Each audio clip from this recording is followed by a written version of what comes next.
thanks so much. Hi, everybody. Welcome to the Nets postgame show with Frank Isola. I'm Nancy Newman. The Nets riding a 3-game win streak, putting up 72 points in the first half, setting the tone early versus the Raptors. And as Ian said, in that fourth, the Nets, Frank, just wanting to land that plane, and they did. That's exactly what they were trying to do in the second half. You know, if you look at it, the first quarter of this game was unbelievable for the Brooklyn Nets. They scored 41 points. In the second half, they scored 42. So they built a 36-point lead early in the second quarter, and you could just see Jacques Vaughn is thinking, all right, we still have a full half to go. You know, I'm trying to rest Kevin Durant. There's a lot of things they're trying to do. They set the tone in the first quarter. The second half, it was just about hanging on. But guess what happens at the end of the day? You get the result you wanted. You get a win. T.J. Warren got to play. Kyrie Irving continues to play a lot better. And you have a night where you don't need Kevin Durant to give you 35-plus points for you to win a game. Right. Let's take a look at the final stats. And as you said, in that first quarter, you get off to that kind of start. It really sets the tone for the rest of the way. Yeah, 41-17 the score was after one quarter. And think about this, Nancy. They had 67 points in the first 29 minutes of the game. I'm sorry, the first 18 minutes of the game. The last 29 minutes, they scored 47. So they were struggling. And I'll say this, too. A nice thing to see about this game, encouraging thing, Nick Claxton picked up a fifth foul early in the fourth quarter, as did Joe Harris. Joe Harris eventually fouls out on a charge. Nick Claxton stays in. He had a stretch there where he made a bunch of crucial plays as Toronto was trying to make the run. Toronto trailed by double digits for 41 minutes in this game and got as close as 7. But I thought that little stretch there by Nick Claxton midway through the fourth was important. And what was important about it, he was playing with 5 fouls. And he was playing so well at both ends. Absolutely. Nets with 6 players in double figures all told tonight. Kyrie, another net that put on a show. We're going to take a look at him now, Frank, the high man of the night.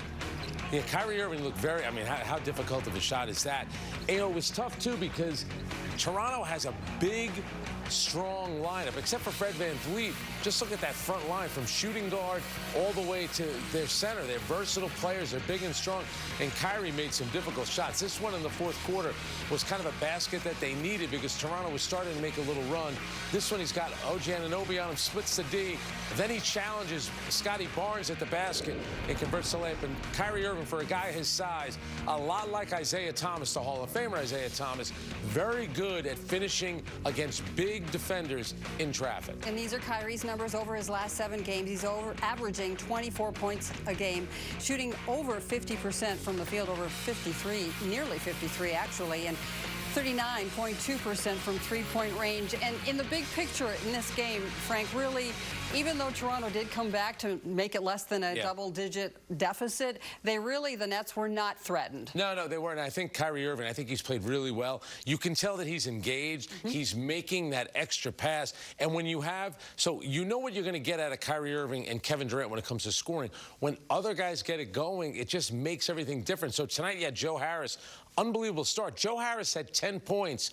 I'm sorry, he had 11 points when he went to the bench. Toronto still only had 10. So you got Joe Harris scoring. T.J. Warren gave you a big lift, and you know what you're going to get out of Kyrie Irving and Kevin Durant. That's why offensively you never have to worry about the Brooklyn Nets. They showed you that in the first quarter, 41 points. It's always going to be about the defense, and when they needed to defend at certain moments in that fourth quarter, they came up with stops. And a big boost to that offense today. What a great story. We followed it all night long. Couldn't wait to get into it. T.J. Warren, his first game back in over 2 years. Really an exemplary performance. He hadn't played in 24 months. I guess he was riding the stationary bike when Jacques Vaughn said, get in there. So everyone was saying, where's T.J. Warren? Here's his first shot, and this is what he does. He makes mid-range jump shots. Here, he off the three-point line, drives in, takes the contact, and scores. He was out, think about it, Nancy, for 24 months, and you come in the game and you're doing this. You haven't played in 2 years. Now, he did, I would say this, too. He came in when they were up 18. So does that take a little pressure off you, off of Jacques Vaughn? Can you let you go through some maybe growing pains during the game? Absolutely. But you can tell the guy's not shy. He took 11 shots, and he's going to be a big help for them.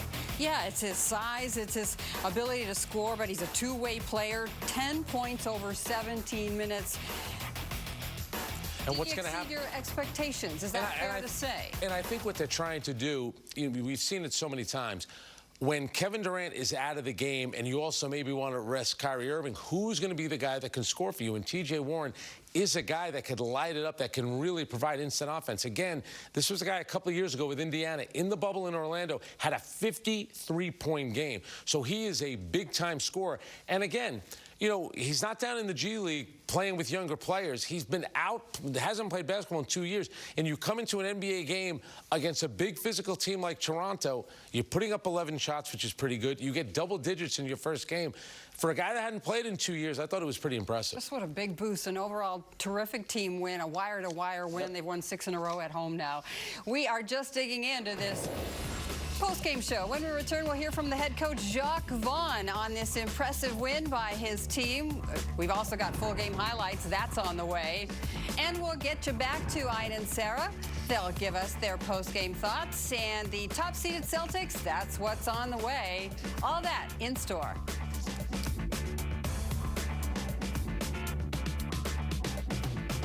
Back to the Brooklyn Nets and a nice win tonight at home as they stretch their winning streak at Barclays Center to 6 in a row, 4 straight wins overall.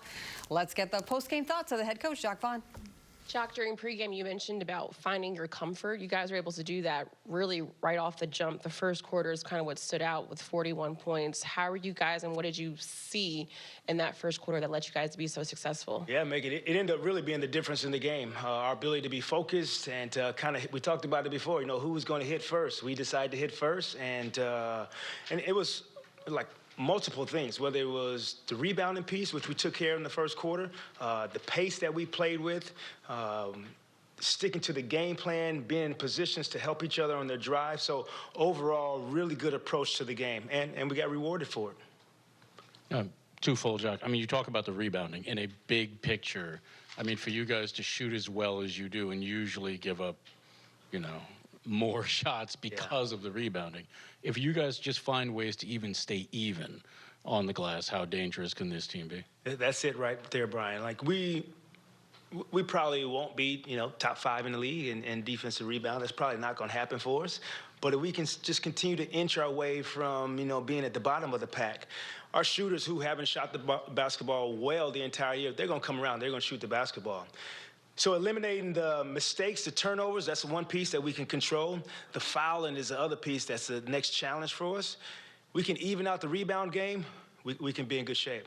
And, I mean, from a micro point of view, when you go on that 15-0 run, I think you held them to 0 of 7 with a couple turnovers. I mean, what was the key there defensively for you? Yeah, we were really covering for each other and really getting the ball in the hands of the people who we wanted to shoot and then showing a crowd when they get the ball in the hands of the guys that they were trying to get the ball to. So overall, really locked in. That's what we showed at halftime. We were really locked into the game plan, and nicely done by the guys.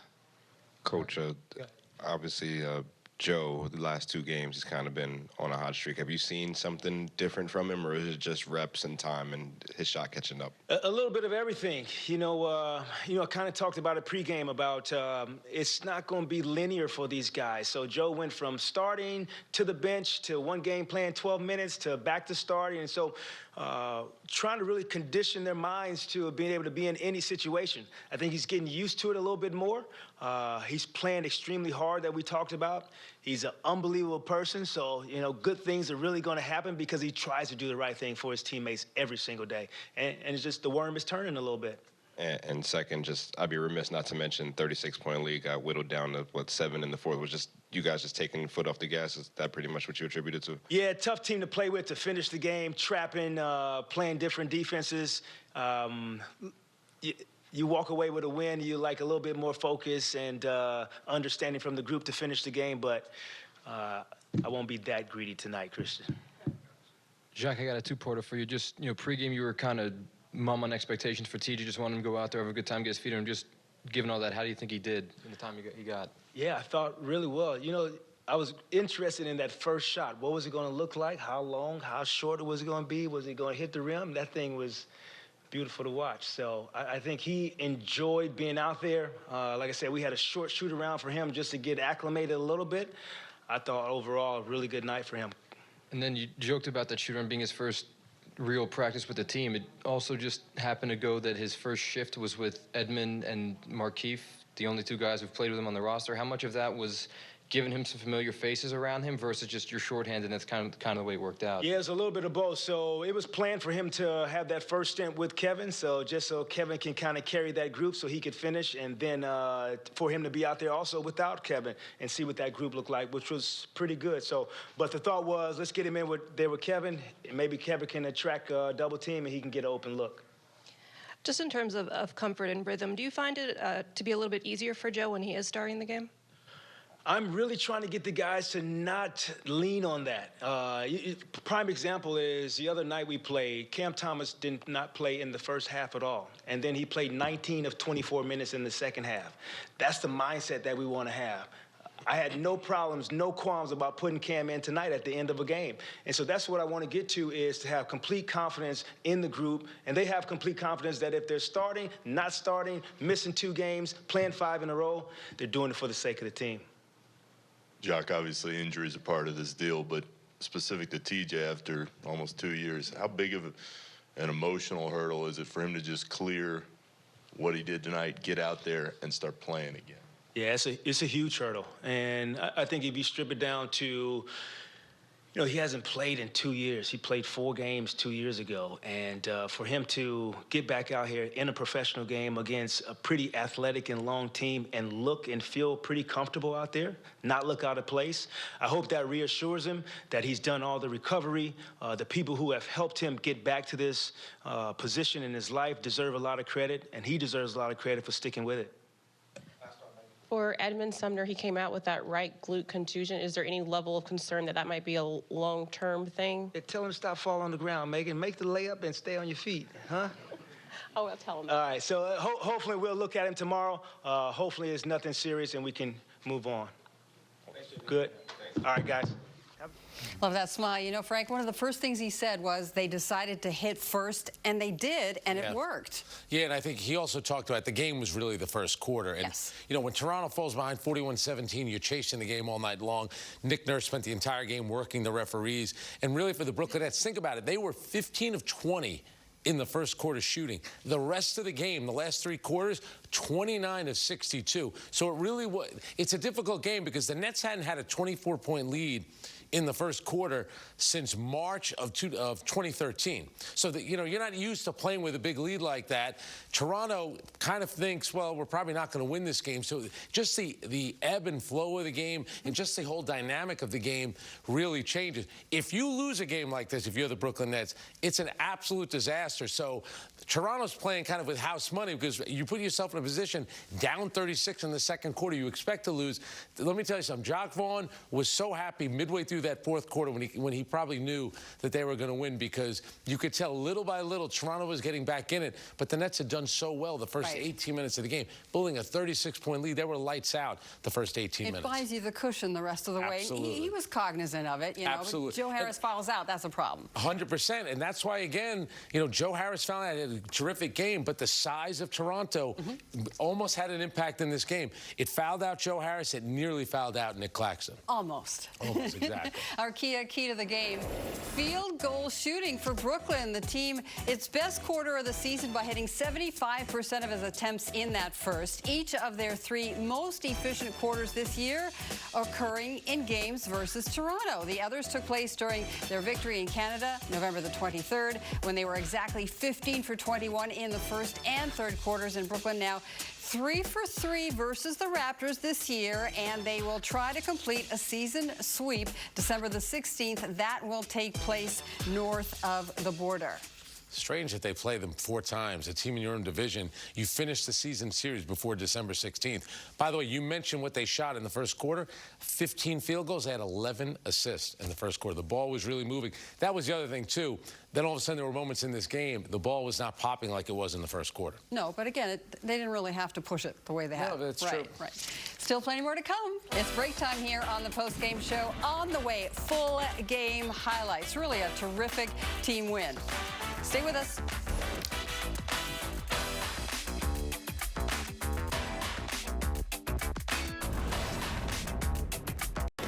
We're back The Nets are now 4 for 4 on their current homestand. They will try to stay perfect Sunday when they host the team with the best record in the NBA. That's the Celtics. Afterwards, they'll have games against the Hornets and the Hawks before they pack their bags again following the homestand. Brooklyn will open a 4-game road trip. That's next Saturday, beginning with the Indiana Pacers. As we welcome you back on the post-game show, a nice win for the Nets. We're going to take you through the full game highlights right now.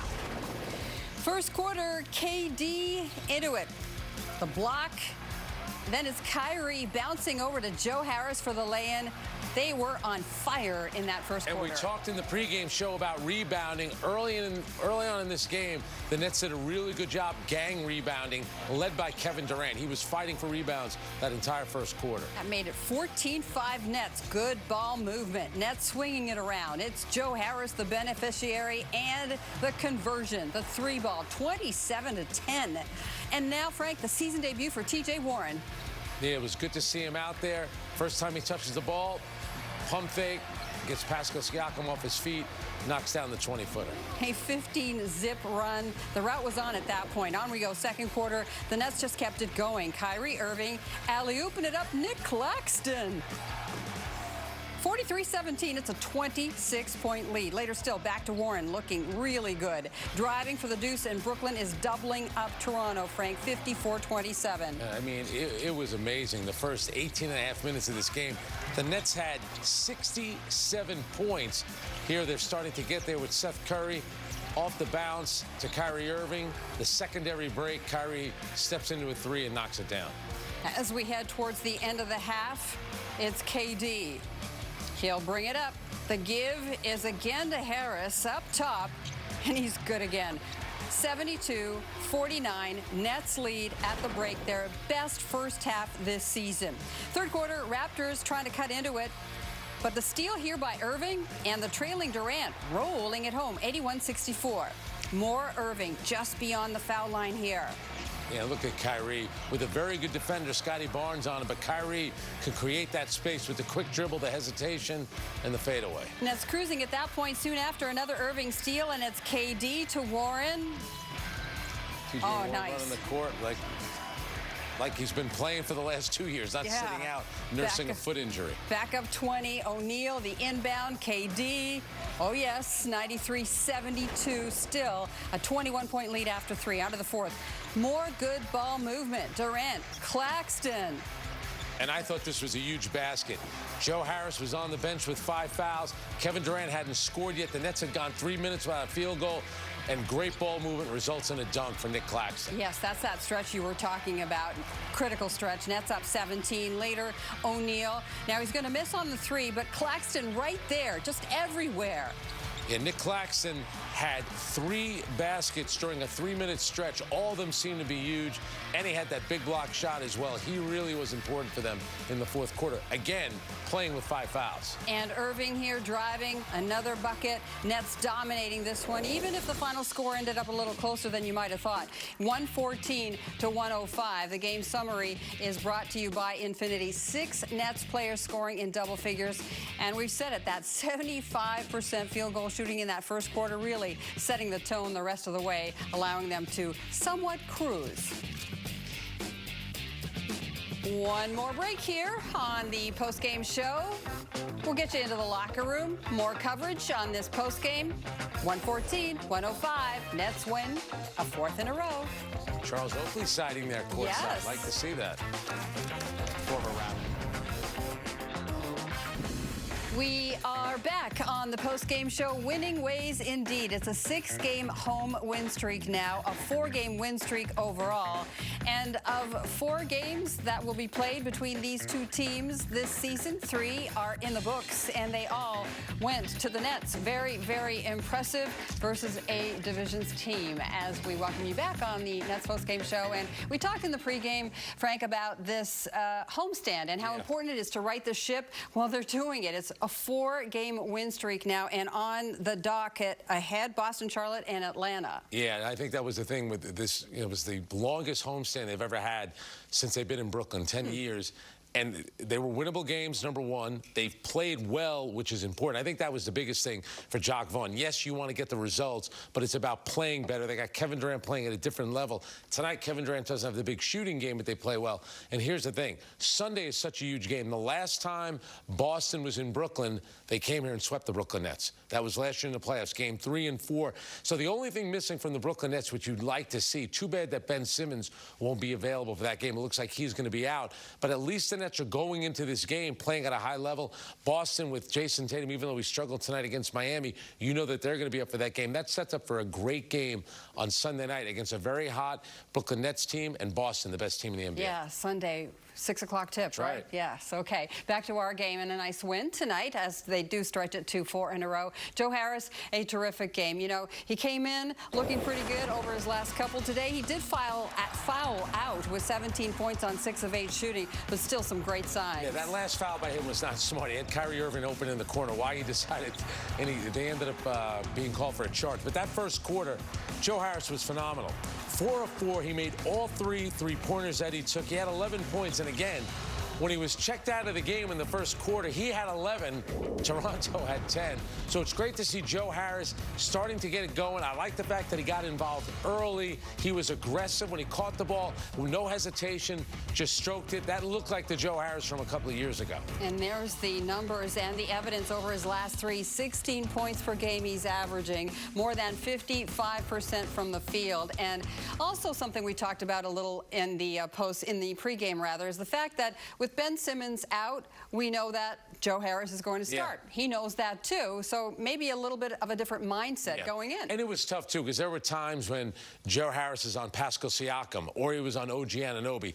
You know, he's a willing defender. He's going to give you effort, but he was overmatched at times, and that's why he picked up a lot of those fouls. It was difficult. Ben Simmons would be a much better option in terms of defense going up against OG Anunoby and Pascal Siakam. It was a tough cover at times to Joe Harris, but he more than held up his own on the offensive end. And he finished up with 17 points on 6 of 8 shooting. Here he is with the media and Megan. Joe, talk to me about the first quarter and how you guys were able to find the offensive flow and be so successful. I think it started with us just getting stops, and then we were able to get out in transition, get some easy buckets that way, and then the ball was really moving too. I think we had 10 assists in that first quarter on 12 makes, which, you know, if you're playing like that, it's tough to stop. And the three-point shot was falling for you early. I mean, that first half alone, you had about 4 threes. What allowed you to get going and get those looks? Exactly what I was just talking about, the ball moving, you know, kind of allowed everybody to get easy looks. And see TJ check in for that game. What was that moment like for you guys? Because he even mentioned that he's talked to you a lot about recovery, and you've been there for him. Yeah, no, I mean, it's pretty amazing. You know, for somebody to have gone through what he's gone through. I think he said it's been 700 days since his last NBA game. For him to come out and just, you know, even be able to compete, get up and down. You know, I'm sure it's a moment of gratitude for him, but even for us as his teammates, it's really special for us just to see him back out there playing. You know, he's an incredible player, and the game has been taken away from him for 2 years, and that's stuff that you really can't control. So for him just to be able to work, get back to this point, and then be able to help us out, I mean, it's a really special moment. And Jock talked to us about finding that comfort level that you guys have found, especially here at home. What have you seen that's kind of been the difference maker that you guys have kind of found that success? I think just overall the continuity, just, you know, staying locked in. I think our approach has been really good and the focus has been good. We haven't had too many, you know, moments where the focus has dropped, the intensity has dropped. You know, I mean, obviously that stuff happens over the span of a 48-minute game, but for the most part, you know, we've done a good job just maintaining that, you know, staying locked in, wanting more. Even, you know, tonight we got out early, the lead kind of dwindled away, but we were able to hang on to it and execute down the stretch. And should I ask you about the fouling out? And can you tell us how many times, because you were joking with me earlier, though? Yeah, I was reminded by some folks that this was my 8th time fouling out in my career. I thought I hadn't even really fouled out before, so it proved me wrong. Good stat, though. Good stat line. Good stat to have, yeah. Thank you. Thank you both. Joe Harris in the starting backcourt alongside Kyrie Irving tonight. Kyrie led all scorers with 27 points as Brooklyn took care of business. We'll hear from him when we come back after another quick break. Take your you right now. Heat Celtics highlights right to the final minute of the fourth quarter with the Heat up 1. Kyle Lowry to Jimmy Butler. The turnaround jumper. It's a 108-105 Heat lead. And Jimmy Butler had been gone for 7 games. Got on a private jet, said he'd be showing up in Boston. Remember, this is the second time they're playing in 3 days.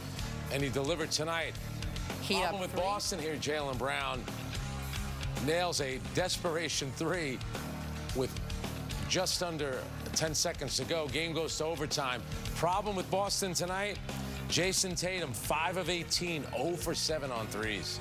And this is time winding down in the extra session. Butler, the step-back jumper with the hand in the face, not a problem. He finished with 25 points, and the Heat do prevail in overtime, 120-116. Jimmy Butler, those 25 points and 15 rebounds, the double-double. Miami's still under 500, hard to believe. Lakers and Bucks welcome back Chris Middleton. His season debut, first game in 225 days. Giannis driving to the net, blocked by Anthony Davis. You said he's playing better. He is looking better. Lakers in transition, and it's LeBron connecting with Lonnie Walker. And there's Brook Lopez with a big-time block, leads to the fast break. Giannis at the other end with a dunk. Ties it up, 6 minutes to go. 1:14 all. Time winding down. Lakers up 3. Middleton mishandles the pass. LeBron steals it. The handoff is to Davis. And the slam. Lakers lead 132-127. Final seconds. Drew Holiday a chance to tie it. Put it up. Does not go. The Lakers hang on and win it 133-129. Giannis, 40 points, 7 rebounds, 5 assists. So, Frank, I ask you to look at the power rankings in the Eastern Conference now with Chris Middleton back. What a key piece he is for the Milwaukee Bucks. Absolutely. By the way, Anthony Davis again playing well, 44 points tonight and 10 rebounds against Giannis, who everyone thinks is one of the leading candidates who will be in an MVP conversation. Chris Middleton is going to make them better because Milwaukee's played mostly home games, so they have to make up a lot of road games. But I think right now in the Eastern Conference, the Brooklyn's obviously getting better, but it's Boston by a lot, and Milwaukee is right there. Everyone else, Cleveland, I'm going to put in that mix as well. But right now, it's a 2-team race in the East, Boston and Milwaukee. And again, we're going to see Boston on Sunday at Barclays Center. 114-105, the Nets prevail tonight. Kyrie Irving, the high man, with 27 points, but somehow he's upstaged behind the mic on the post-game session. You'll see. Take a look. This is Kyrie. This is Zori. Hey guys, how are you guys? We're good. Let's go. So I can get the time later. It seemed like, you were really assertive offensively from the jump. Just, what went into that mindset today? I just wanted to get off to a good start against a good team and do everything necessary to win. We got you, Kai. Kyrie, you were, what's today? On Wednesday, you were kind of big on being easy on expectations for TJ, just giving his leg off and everything. But, 17 minutes, 10 points. What did you make of his first game with you guys? I was really excited for him. Like I said the other night, just him doing all of those things, getting back, the 2 years. Just really happy for him and proud of him. You can't take it for granted when you take 2 years to come back to a game that you love or a craft that you love. Kai. Kyrie, you guys have now won 4 in a row and 7 of the last 9. Just wondering, just wondering. Yeah. 4 in a row. This is my press conferences anyway. Yeah. So. It's wild and great. Yeah. 4 in a row, 7 of the last 9. Just what's changed in this team? Just playing with a lot more confidence. Everybody's accepting their role, and I think we're just catching a good rhythm right now. So we just want to keep it going. From that point when you guys kind of blew it open with that 15-0 run, obviously you guys were good on both sides of the ball, but, what was the key there, particularly defensively in that run? Yeah, it starts on the defensive end for us. We said that in the beginning of the season. And, when we're clicking on all cylinders like that on the defensive end, it makes the game and the night a lot easier. I feel like we had control of the game since the first quarter, and we were able to play the game the right way. I feel like we gave up a lot of opportunities, open looks. We were just being too passive, but I'd rather that at times than us getting into any selfish play. So we covered for each other on the defensive end. We did all the little things, and offensively, we made enough shots to get the W. Kyrie, you mentioned how happy everybody is for TJ, given what he's been through. What do you think that means for him to clear this hurdle of playing again and being at the highest level and knowing that he can do it? I mean, it's hard not to feel for anybody like that. You know, it was a similar situation that we went through with Kev when he tore his Achilles, and we just had to be there for him and just support him on the off days and some good days and bad days when you're rehabbing. So, you know, we just feel good. And, we really empathize with not only just TJ, but people around the world that deal with, you know, crisis or injuries like that, and they're coming back and they love what they do. And Papa, come on. And when you see TJ come in today, I pray that he's all smiles because he deserves it. 2 years not playing something you love, or you're not being able to work at the highest level, and you're watching everybody continuously get better. You know, I'm pretty sure he had that itch, so I'm glad that he got it out the way and he could do it in Brooklyn. The Raptors started to catch up in the last quarter. What was happening then, and how do you keep the energy for the Celtics the next game? Well, we don't want the end of the game similar like we had today. Turn into a little bit of an all-star game. And then, you know, just a lot of easy baskets that Toronto was getting. And just for us to be a good team, we just got to play the full 48 minutes. So we know Toronto was going to make a run eventually, but just got to be in their way a little bit more. Kyrie Jr. will not be denied. Coming up, KD takes his turn at the post-game microphone. We'll hear from Kevin Durant on his T-shirt night next.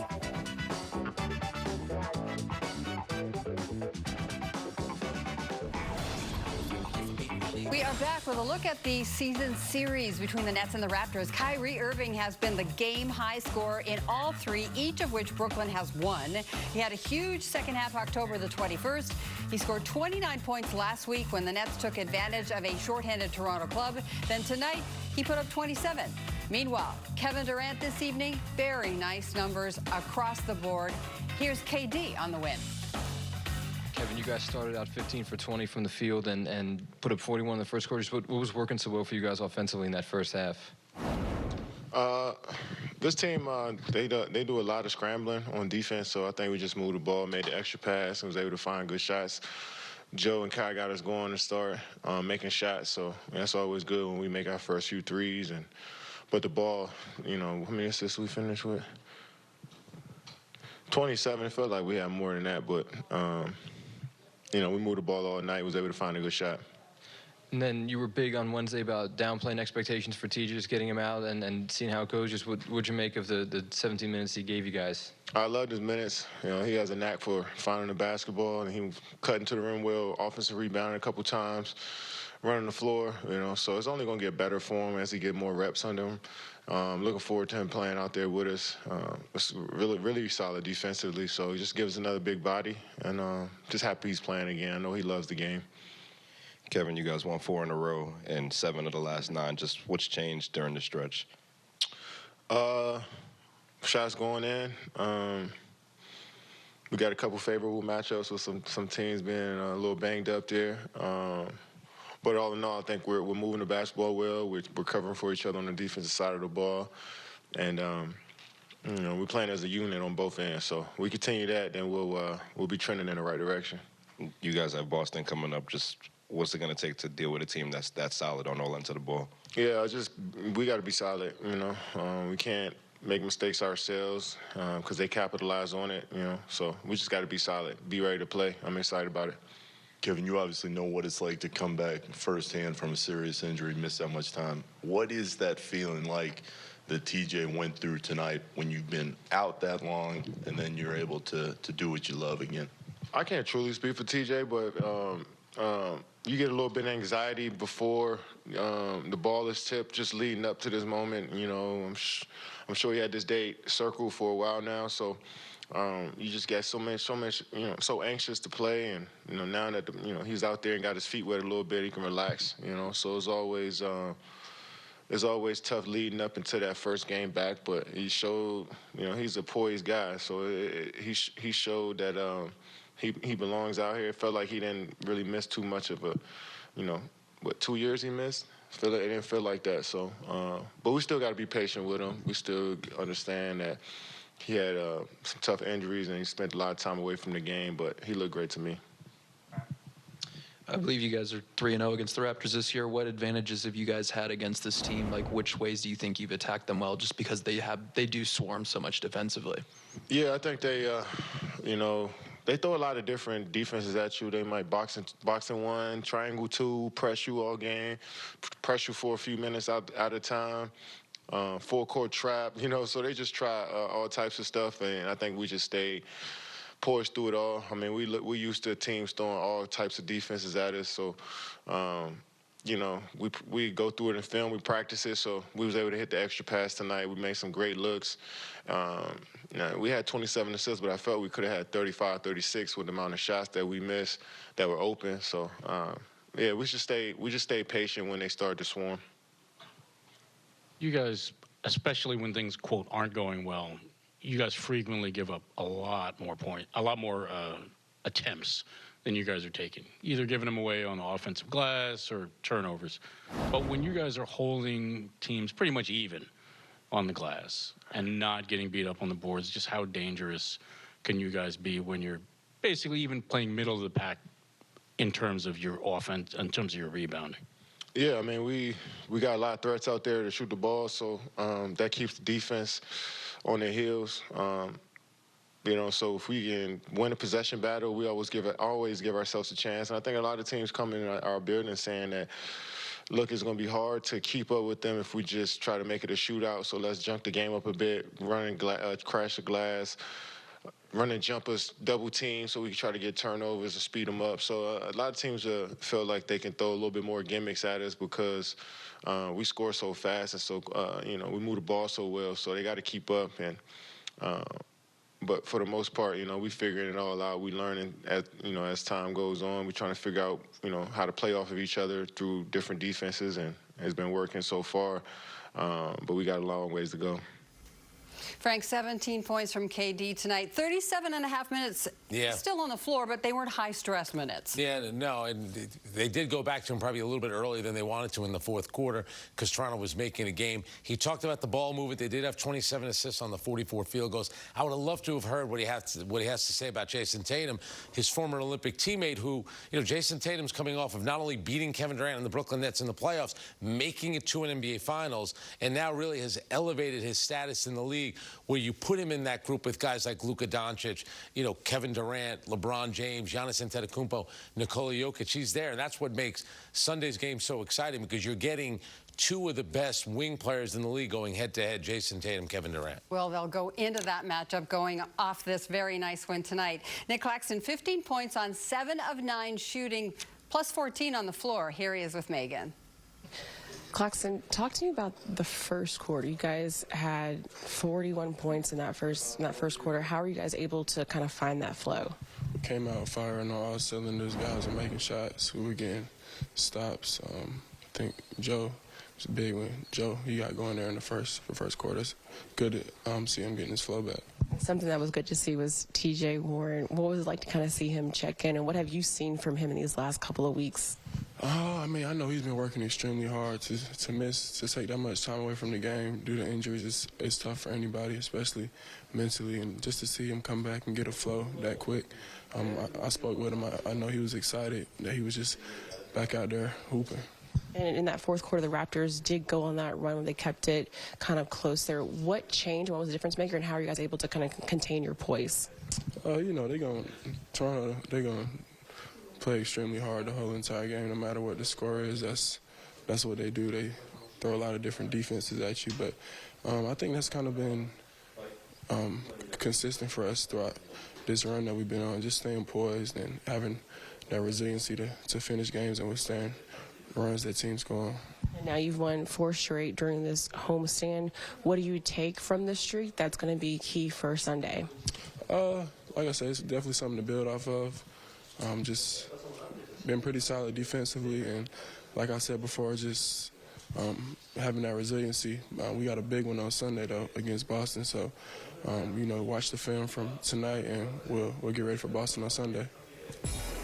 Nick just said it. They've got a big one looming on Sunday versus the Boston Celtics. And how about this? Talk about impressive. Most games with 25-plus points each this season in the NBA. Tatum and Brown, 12. Durant and Irving, 7. Yeah, the other night, Jason Tatum had 49 against the Miami Heat. He's just been so good this year. Boston 18-5. And look at the Brooklyn Nets right now with the winning streak they're on. They now sit in 6th place in the Eastern Conference. That's how quickly things change. They're only 3.5 games out of 2nd place in the East. So you get a win on Sunday, which would be their best win of the season, regardless how it happens. That would be their best win against the best team right now in the NBA record-wise. And still 2 more at home, Charlotte and Atlanta, before they take the road to Indiana. Okay, that does it for the post-game show. Once again, the final score from Barclays Center: Nets 114, Raptors 105. Brooklyn defeats Toronto for the 3rd time this year, and in the process, the Nets win their 4th straight game. Remember, coverage of Sunday's game against Boston, that starts at 5:30 on Yes and the Yes app. Now for Frank Isola and our entire fabulous Yes Network team, I'm Nancy Newman. Thanks for joining us, and we'll see you next time.